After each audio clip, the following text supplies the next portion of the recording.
ராகுல் மீது எஃப்ஐஆர். சமரசத்துக்கு தயாராகும் புதின். ரஷ்யாவை மிரட்டிய பயங்கரவாதி. கோலஹலாஸ் டிவி யூடியூப் சேனல், இது வாய்மையின் எக்காலம். சிறைக்கு செல்வாரா ராகுல்? வணக்கம் நண்பர்களே. சிறைக்கு செல்வாரா ராகுல்? நீங்கள் எதனால் இப்படி கேட்கிறீர்கள் என்பது புரிகிறது. நேற்று நாடாளுமன்றத்துக்கு வெளியே நடந்த பிஜேபி எம்பிக்கள் மீதான தாக்குதல் சம்பவம் தொடர்பாக ராகுல் மீது எஃப்ஐஆர் பதிவு செய்யப்பட்டிருக்கிறது. அதனால் இந்த கேள்வியை எழுப்பியிருக்கிறீர்கள். முதலில் விஷயம் என்ன என்பதை தெரிந்து கொள்வோம். நாடாளுமன்ற வளாகத்தில் நேற்று டிசம்பர் 19ஆம் தேதி நடந்த தள்ளுமுள்ளு சம்பவம் தொடர்பாக பிஜேபி தரப்பில் முன்னாள் மத்திய அமைச்சர் அனுராக் தாக்கூர், பிஜேபியுடைய எம்பிக்கள் பன்சுரி ஸ்வராஜ், ஹேமந்த் ஜோஷி ஆகியோர் நாடாளுமன்ற சாலை காவல் நிலையத்தில் ராகுல் காந்தி மீது புகார் அளித்தனர். அந்த புகாரில் நாடாளுமன்ற காவலர்கள் நுழைவு பாதை வழியாக உள்ளே செல்லுமாறு கேட்டுக்கொண்ட போதும் எதிர்கட்சி தலைவர் ராகுல் காந்தி வேண்டுமென்றே ஆர்ப்பாட்டத்தில் ஈடுபட்டிருந்த பிஜேபி எம்பிக்களை தள்ளிக்கொண்டு உள்ளே போக முயன்றார். அதன் காரணமாகவே எம்பிக்கள் முகேஷ் ராஜ்புத், பிரதாப் சந்திர சாரங்கி ஆகியோர் காயமுற்றனர் என்று குறிப்பிட்டுள்ளனர். उस धक्के में जहां एक और मुकेश राजपूत जी सिर के बल गिरे, उनको सिर के पीछे चोट लगी, वहीं पे पूर्व मंत्री और सांसद प्रताप सारंगी जी के आगे सिर फट गया है. अब सुनने में आया कि उनको एमआरआई वगैरह करवाने के लिए लेकर गए हैं. பிஜேபி எம்பிக்கள் அளித்த புகாரின் பேரில் ராகுல் காந்தி மீது 5 பிரிவுகளில் வழக்கு பதிவு செய்து எஃப்ஐஆர் போடப்பட்டிருக்கிறது. படுகாயம் ஏற்படுத்துதல் செக்ஷன் 117, பிறரின் பாதுகாப்புக்கு அச்சுறுத்தலை ஏற்படுத்துதல் செக்ஷன் 125, குற்றவியல் பலவந்தம் செக்ஷன் 131, குற்றவியல் வன்முறை செக்ஷன் 351, பொது உள்நோக்கம் செக்ஷன் 3 சப்செக்ஷன் 5 ஆகிய 5 பிரிவுகளின் கீழ் ராகுல் காந்தி மீது போலீசார் வழக்கு பதிவு செய்து எஃப்ஐஆர் போட்டுள்ளனர். முன்னதாக செய்தியாளர்களை சந்தித்த அனுராக் தாக்கூர் ராகுல் காந்தி மீது கொலை முயற்சி, அதாவது செக்ஷன் 109 உள்ளிட்ட பாரதிய நியாய சம்ஹிதா சட்டப்பிரிவுகளின் கீழ் முதல் தகவல் அறிக்கை பதிவு செய்ய வலியுறுத்தினோம் என்றார். हमने सेक्शन 109, 115, सेक्शन 117, सेक्शन 125, सेक्शन 131 और सेक्शन 351 के अंतर्गत उनके खिलाफ कंप्लेंट दर्ज करवाई है. और अगर मैं आपको कहूं तो सेक्शन 109 अटेम्प्ट टू मर्डर है, section 109 is attempt to murder. ஆனால் அந்த பிரிவின் கீழ் ராகுல் காந்தி மீது எந்த வழக்கும் பதிவு செய்யப்படவில்லை. அதே போல பிஜேபி எம்பிக்கள் மீது காங்கிரஸ் தரப்பிலும் புகார் தெரிவிக்கப்பட்டிருக்கிறது. காங்கிரஸ் எம்பிக்கள் திக்விஜய் சிங், முகுல் வாஸ்னிக், ராஜீவ் சுக்லா, பிரமோத் திவாரி ஆகியோர் காவல்துறையினரிடம் புகார் அளித்துள்ளனர். செய்தியாளர்களை சந்தித்த பிரமோத் திவாரி 82 வயது தலைவர் மல்லிகார்ஜுன கார்கேயை பிஜேபி எம்பிக்கள் பலவந்தமாக தள்ளிவிட்டனர். இது தொடர்பாக புகார் அளித்துள்ளோம் என்றார். जिस तरह उन्हें धक्का दिया गया, जिस तरह उनके साथ दुर्व्यवहार हुआ, उसके खिलाफ हम लिखित शिकायत पुलिस स्टेशन में देने आए. இவைதான் புகார் படலம். ராகுல் காந்தி மீது எஃப்ஐஆர் போடப்பட்டாலும் வழக்கு நடந்து கொண்டே இருக்கும். உடனடி கைதுக்கு வாய்ப்பில்லை. கேஜரிவால் கைது செய்யப்பட்ட போதே கனடா எதிர்ப்பு தெரிவித்தது. ஐநாவில் அதை பற்றி பேசினார்கள். எனவே ராகுலை கைது செய்தால் சர்வதேச அழுத்தம் கூடுதலாகும். தனிப்பெரும்பான்மை இல்லாத நிலையில் பிரச்சனையை கூடுதலாக்கிக் கொள்ள மோடி விரும்ப மாட்டார். எனவே எஃப்ஐஆர் என்பது ஒரு மிரட்டலாக தொடரும், கைதாக மாறாது. ராபர்ட் வத்ரா மீதான குற்றச்சாட்டுகள் நிரூபிக்கப்பட்ட நிலையில் அவர் மீதே இன்னும் கை வைக்கவில்லை. அப்படி இருக்க ராகுல் மீது கை வைப்பார்கள் என்று எனக்கு தோன்றவில்லை. இறங்கி வந்திருக்கிறாரே புதின். உக்ரைன் போரை முடிவுக்கு கொண்டு வரும் விவகாரத்தில் அமெரிக்காவின் அடுத்த அதிபராக பொறுப்பேற்க இருக்கும் டொனால்ட் ட்ரம்புடன் சமரசம் செய்து கொள்ள தயாராக இருப்பதாக ரஷ்ய அதிபர் விளாடிமிர் புட்டின் பகிரங்கமாக தெரிவித்திருக்கிறார். வியாழக்கிழமை நடைபெற்ற ஆண்டு இறுதி செய்தியாளர்கள் சந்திப்பு மற்றும் பொதுமக்கள் கலந்துரையாடலில் புட்டின் பங்கேற்றார். அப்போது அவர் என்ன கூறினார் என்பதை பார்ப்போம். போரை முடிவுக்கு கொண்டு வருவதற்கான பேச்சுவார்த்தையை நடத்த உக்ரைனும் நேட்டோ அமைப்பும் தான் மறுத்து வருகின்றன. ரஷ்யாவை பொறுத்தவரை போர் நிறுத்த பேச்சுவார்த்தைக்கு எப்போதுமே தயாராக உள்ளது. இது தொடர்பாக சட்டவிரோதமாக தேர்ந்தெடுக்கப்பட்டுள்ள அதிபர் விளாடிமிர் ஜெலன்ஸ்கி தலைமையிலான அரசிடம் பேச்சுவார்த்தை நடத்தவும் நாங்கள் தயாராக இருக்கிறோம். ஆனால் இறுதி ஒப்பந்தத்தில் சட்டபூர்வ உக்ரைன் அரசுடன் தான் கையெழுத்திடுவோம்.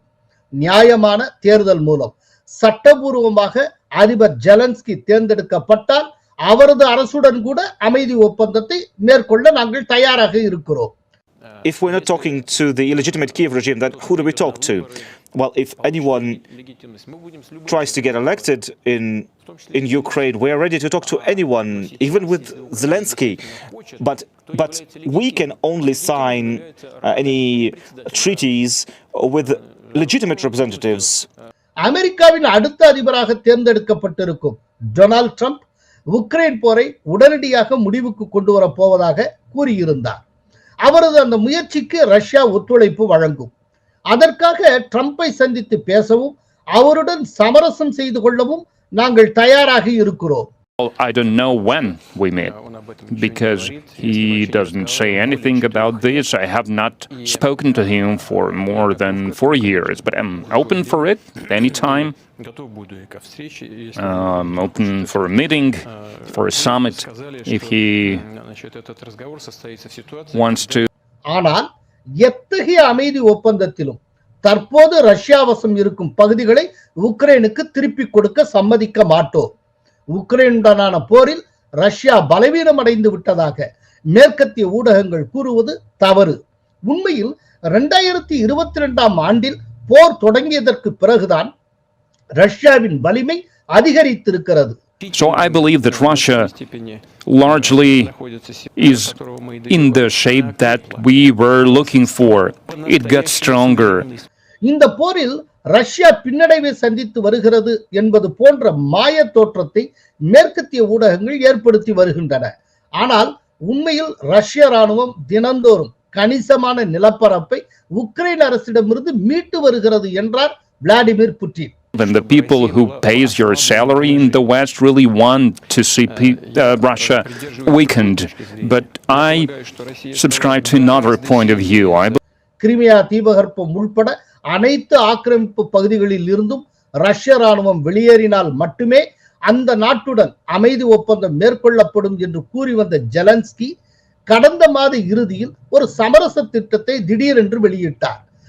தங்கள் நாட்டில் ஆக்கிரமித்துள்ள பகுதியில் இருந்து ரஷ்யா வெளியேறாத நிலையிலும் எஞ்சியுள்ள பகுதிகள் நேட்டோவின் பாதுகாப்பின் கீழ் கொண்டு வரப்பட்டால் ரஷ்யாவுடன் போர் நிறுத்த ஒப்பந்தம் மேற்கொள்ள தயார். ரஷ்ய ஆக்கிரமிப்பு பகுதிகளை பேச்சுவார்த்தை மூலம் பின்னர் மீட்டுக் கொள்ளலாம் என்று ஜெலன்ஸ்கி கூறியிருந்தார்.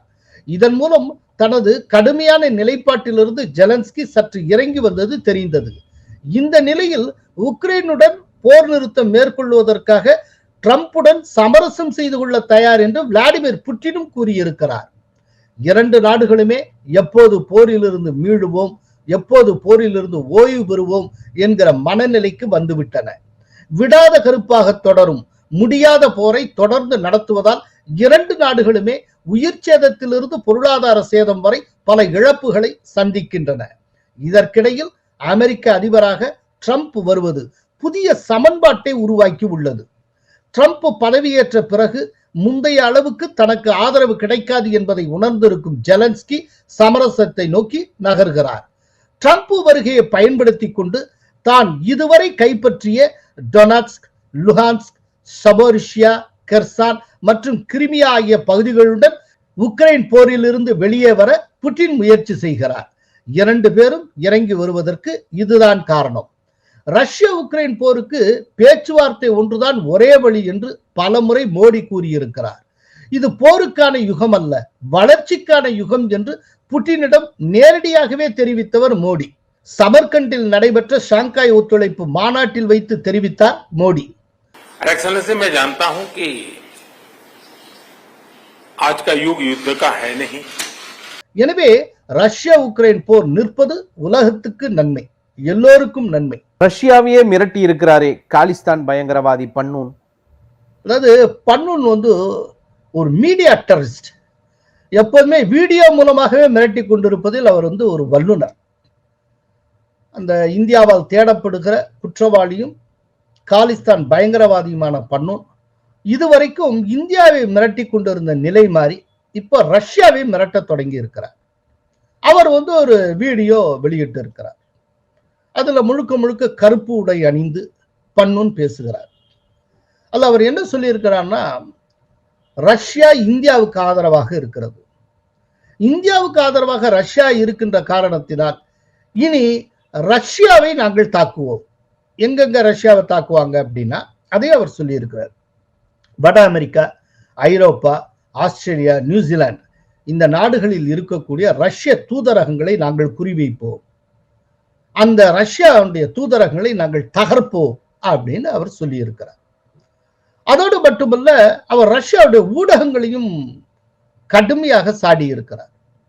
காலிஸ்தான் பயங்கரவாதிகளுக்கு எதிரான தவறான தகவல்களை பரப்புகின்றன ரஷ்ய ஊடகங்கள். இந்தியாவுக்கான ரஷ்ய ஊடகங்களான ஸ்புட்னிக் இந்தியா, ஆர்டி இந்தியா ஆகியன எங்களை பற்றிய தவறான சித்திரங்களை உருவாக்குகின்றன. எனவே அந்த மீடியா அலுவலகங்களையும் நாங்கள் தகர்ப்போம் அப்படின்னு பன்னூன் சொல்லி இருக்கிறார். அதோட பன்னூன் இன்னொன்றையும் சொல்லி இருக்கிறார். அமெரிக்காவுக்கான இந்திய தூதர் வினய் மோகன் குவாத்ரா அவர்தான் இந்த ரஷ்ய தூதரகங்கள், தூதரக அதிகாரிகள், ரஷ்ய உளவுத்துறை இதையும் இந்தியாவையும் ஒருங்கிணைக்கக்கூடிய பணியை மேற்கொண்டு வருகிறார். இந்த ஒரு ஒருங்கிணைப்பின் மூலம் காலிஸ்தான் பயங்கரவாதிகளை பற்றிய உளவு தகவல்களை ரஷ்யா இந்தியாவிடம் பகிர்ந்து கொண்டு வருகிறது. அதனால வினய் மோகன் குவாத்ரா இப்பவே எங்களுடைய ரேடார் கீழே வந்து விட்டார். அவரை நாங்க டார்கெட் பண்ணிட்டோம். அதே போல ரஷ்ய தூதரகங்களை நாங்க டார்கெட் பண்ணியிருக்கிறோம், ரஷ்ய மீடியாக்களை நாங்க டார்கெட் பண்ணியிருக்கிறோம் அப்படின்னு சொல்லி அவர் சரமாரியா அள்ளி விட்டு இருக்கிறார். இதுல என்னன்னா, ரஷ்யா மீடியா மேல பன்னூனுக்கு என்ன கோபம்னா, ரொம்ப ரீசெண்டா ஸ்புட்னிக் இந்தியா அப்படிங்கிற அந்த ரஷ்ய மீடியா ஒன்றை கூறியிருந்தது, சிஏஏனுடைய கைக்கூலி பன்னூன் என்று கூறியிருந்தது. அதுல அவருக்கு ரொம்ப கோபம் வந்துருச்சு, அப்படி அந்த உண்மையை சொன்னதுல. அதனால சரமாரியாக அவர் அள்ளி விட்டு இருக்கிறார். இதுல என்ன ஒரு முக்கியமான விஷயம்னா, பாவம் இவ்வளவு சீரியஸா பன்னூன் சொல்லி இருக்கிறார். பன்னூனை பத்தி ரொம்ப கிண்டல் அடிச்சு அவரை ரெடிக்யூல் பண்ணி இந்த ஸ்புட்னிக் இந்தியா அப்படிங்கிற இந்தியாவுக்கான ரஷ்ய ஊடகம் கிண்டல் செய்து அவங்க எக்ஸ்பதிவு வெளியிட்டு இருக்காங்க. அவங்க சிஏஏக்கு டேக் பண்ணி ஒரு எக்ஸ்பதிவு, அந்த எக்ஸ்பதிவுல என்ன சொல்லியிருக்காங்க அப்படின்னா, நீங்கள் வளர்த்து வருகிற இந்த பன்னூன் என்கிற நாயை ஒழுங்காக கட்டி வையுங்கள், தேவையில்லாமல் குறைத்து கொண்டிருக்கிறது அப்படின்னு ஒரு பதிவு. அப்புறம் இன்னொரு பதிவையும் ஸ்புட்னிக் இந்தியா வெளியிட்டு இருந்தது. அந்த பதிவுல என்ன சொல்லப்பட்டிருந்தா, பன்னூன் எப்போதுமே முழுக்க அந்த கருப்பு உடையிலேயே காட்சி அளிக்கிறார். அவருக்கு நன்றாக தெரிந்திருக்கிறது, எங்களுடன் மோதுவது என்பது அவரது இறுதி ஊர்வலத்தில் அவரே பங்கேற்பதற்கு சமமானது என்று. இது ரொம்ப முக்கியமான இண்டிகேட்டர். ரொம்ப மோதினேன்னா உனக்கு விரைவில் இறுதி சடங்கு நடத்தப்படும் அப்படின்னு ரஷ்ய ஊடகம் பன்னூனுக்கு எச்சரித்திருக்கிறது. பன்னூனை நாய் என்று கூறியிருக்கிறது. அத ரொம்ப தெளிவா சிஏவுக்கு அவங்க டேக் பண்ணியிருக்காங்க. ஆக்சுவலா தொடர்ந்து இந்தியாவை தாக்கி வருகிறார் பன்னூன். இந்திய தரப்புல இருந்து கூட இந்த வார்த்தையை நம்ம பயன்படுத்தினதே இல்லை. ஆனா ரஷ்யா அந்த அளவுக்கு இரிட்டேட் ஆகிருக்குன்னா பன்னூனுக்கு நேரம் சரியில்லைன்னு அர்த்தம். ஏன்னா ரஷ்யாவுடைய உளவு ஏஜென்ட்ஸ் உலகம் முழுக்க உண்டு. இப்ப தேவையே இல்லாமல் இந்தியாவை பகைத்துக் கொண்ட பன்னூன் ரஷ்யாவையும் பகைத்துக் கொண்டு இருக்கிறார். அப்படின்னா அதனுடைய பொருள், பன்னூன் தன்னுடைய இறுதி நாட்களை எண்ணிக்கொண்டு இருக்கிறார் என்ற அர்த்தம். அவருடைய தலைவிதியை அவரே தேடிக்கொள்ள தொடங்கிவிட்டார். நன்றி, வணக்கம். கோலஹலாஸ் டிவி யூடியூப் சேனல், இது வாய்மையின் எக்காலம்.